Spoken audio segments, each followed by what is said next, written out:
1,00,000 మంది శివభక్తులతో కలిసి మహారుద్రాక్ష పూజలో పాల్గొనండి. వెంటనే కాల్ చేసి మీ పేరును నమోదు చేసుకోండి. నమస్తే, welcome back to Suman TV. Present మనతో పాటు ఉన్నారు ఎనలిస్ట్ మందరి కృష్ణారెడ్డి గారు.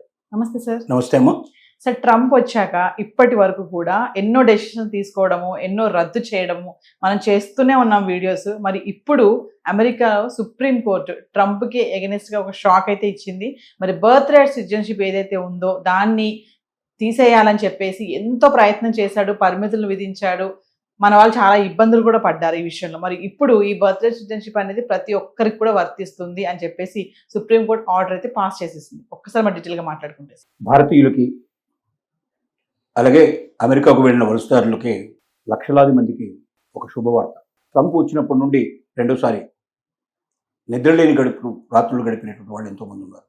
గ్రీన్ కార్డు మీద, సిటిజన్షిప్ మీద, H-1B వీసాల మీద, F-1 వీసాల మీద అసలు అమెరికాకు వెళ్ళేటువంటి ప్రతి వ్యక్తిని అనుమానంగా చూడడం, సోషల్ వెట్టింగ్ అనేది కంపల్సరీగా ఇచ్చేయడం, వాళ్ళు నకశిక పర్యంతం మొత్తం టోటల్గా చెక్ చేసిన తర్వాత కానీ మనుషులు రానివ్వడం. అంటే అమెరికన్స్ మాత్రమే గ్రేటు, ప్రపంచంలో ఉన్న వాళ్ళందరూ కూడా తప్పులు చేసేవాళ్ళు, పొరపాటు చేసేవాళ్ళు అనేటువంటి భావన వచ్చేటట్టుగా ప్రవర్తించిన లేఖి ప్రవర్తన అందరూ చూశారు.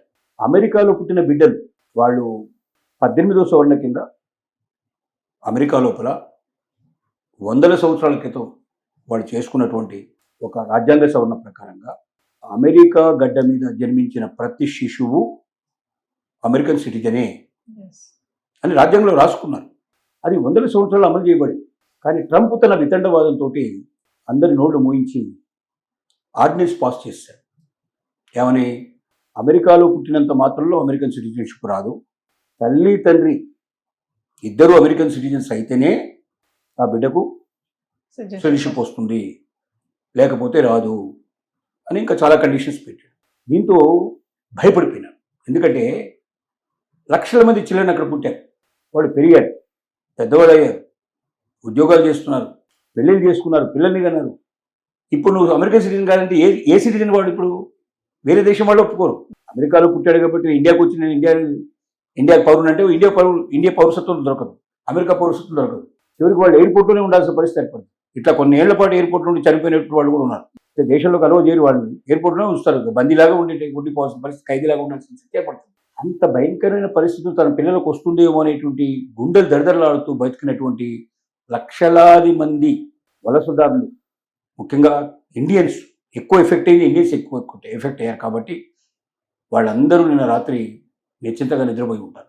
కారణం ఏంటంటే అమెరికాలో అత్యున్నతమైనటువంటి సుప్రీంకోర్టు, అంతకుముందు ఫెడరల్ కోర్టు ఇచ్చింది, అనుగుణంగానే ఇచ్చింది. కానీ ఫెడరల్ కోర్టు మాట కూడా తీసి పక్కన పడేసేసి ఆర్డినెన్స్ పాస్ చేసి సుప్రీంకోర్టులో దాన్ని ఛాలెంజ్ చేశాడు ట్రంప్ గవర్నమెంట్. సో అతనికి 100% నమ్మకం, ఖచ్చితంగా వచ్చి తీరుతున్న నమ్మకంలో ఉన్నాడు. కానీ 6 జడ్జెస్లో 3 జడ్జెస్ దాన్ని మొత్తం 9 మంది జడ్జెస్లో 3 జడ్జెస్ దాన్ని భిన్నంగా తిరస్కరించారు.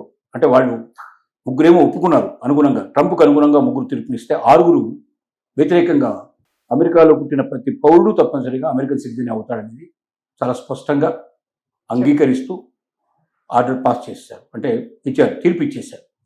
ఇక ఈ తీర్పు తిరుగులేదు. ఒకవేళ దీన్ని తీసేయాలి అంటే, ఈ తీర్పుకు అప్పీల్ చేయాలంటే, దీన్ని తీసేయాలనుకున్నట్టయితే పార్లమెంట్లో ఉభయ సభల్లో కూడా, దిగువ సభ సెనెట్ అంటారు, అది 2 సభల్లో కూడా, దిగువ సభ ఎగువ సభల్లో మెజారిటీ పీపుల్ దాన్ని యాక్సెప్ట్ చేయాల్సిన పరిస్థితి.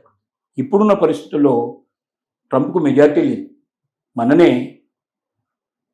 ఇరాన్ మీద యుద్ధం చేయడానికి వీలు లేదంటూ పెట్టిన తీర్మానం లోపల యుద్ధం చేయాలంటూ తను ప్రయత్నం ఎంత చేసినా కూడా యుద్ధం చేయడానికి వీలు లేదంటూ తీర్మానం పాస్ అవ్వడానికి తన సొంత పార్టీ వాళ్ళే కనీసం 4 బయటకు వెళ్ళి అవతల పార్టీ వాళ్ళతో కుమ్మక్కై దానిలో తను ఓడిపోయేటట్టుగా చేశారు. కాబట్టి ఇట్టి పరిస్థితుల్లో ఇప్పుడున్న సిచ్యువేషన్లో ట్రంప్కు అనుకూలంగా తీర్పు వచ్చే అవకాశం లేదు, రాజ్యాంగ సవరణ చేసే అవకాశం లేదు.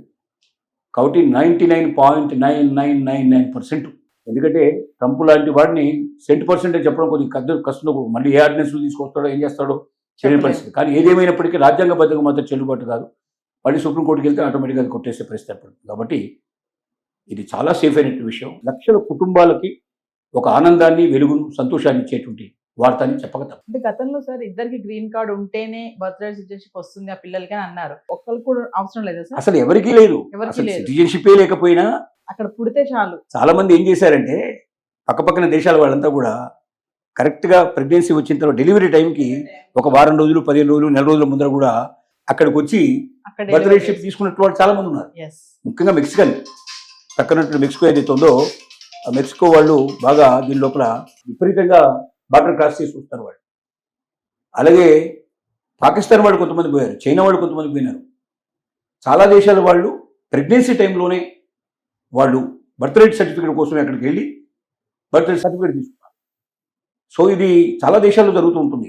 ఎక్కడైతే బర్త్ రైట్ సిటిజన్షిప్ ఉందో అక్కడ చాలామంది ఆ రకంగా వెళ్ళి దేశాలు క్రాస్ చేసి ఆ దేశాల లోపల, ఎందుకంటే బలమైన దేశం అయితే, ఆర్థికంగా బలంగా ఉండే దేశాలు, ఆర్థికంగా బలం లేని దేశాలు, పక్కపక్కన ఉండే దేశాలు, ఆ దేశాల్లోకి వెళ్ళి ఈ రకంగా పిల్లల్ని అక్కడి పౌరులుగా, ఒకసారి పిల్లాడు పౌరుడు అయితే ఆ పిల్లాన్ని పెంచడానికి తల్లి కావాలి కాబట్టి తల్లి ప్రవేశిస్తుంది, ఎస్.